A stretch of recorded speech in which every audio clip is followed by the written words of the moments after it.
Hi guys. Hello. Hey. Hey church, this is Mike and Man. Hey everyone, it's Keegan. Hey yo, Miguel here. Okay, so I'm in the middle of the airport.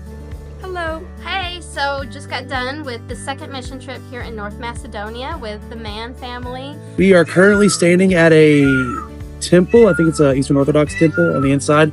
In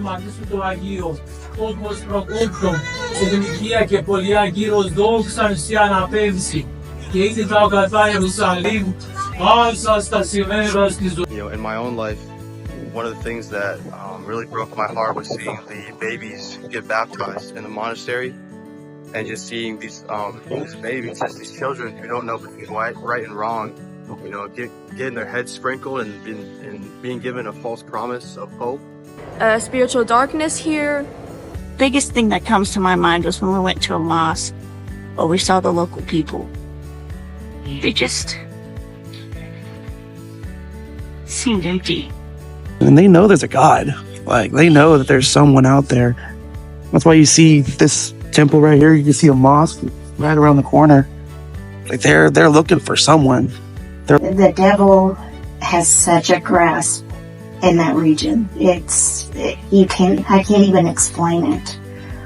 Another great thing that was done, that God did, was allow us to sit down with many different nationals there and just have coffee and just talk about the things of God, talk about why that we were there, talk about how they can know for sure that they're on their way to heaven. We're very thankful for that. We've been passing out tracts.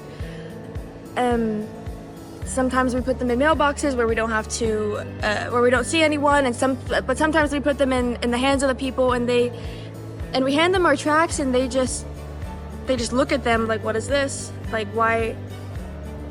And then we've also passed out coloring books.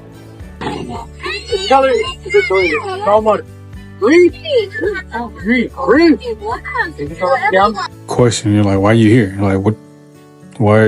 Why is somebody from Texas or wherever we're from over here in my town, my sanctuary? And you tell them, here for you, man. I believe every Christian, born again believer should go on a mission trip. If you can afford it, if you can afford your time, I suggest you go on a mission trip, because I've seen it just on the trip with everyone else with. For me personally, it just made me more solid in my beliefs. It made me more concrete in knowing what I believe, what I know, what's truth, and the need the world has for it. And it's just, in my heart, I just thought, it's not fair. Why do I get the gospel given to me my entire life, and they're given, false promises, given lies.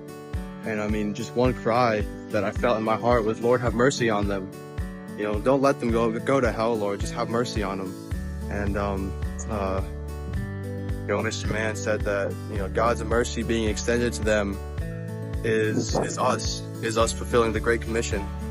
So I just want to encourage you all that it is a command to go into the uttermost part of the earth and reach them with the gospel. I would definitely emphasize the fellowship, food, and beauty of the Balkans to convince others to come and experience this missionary trip.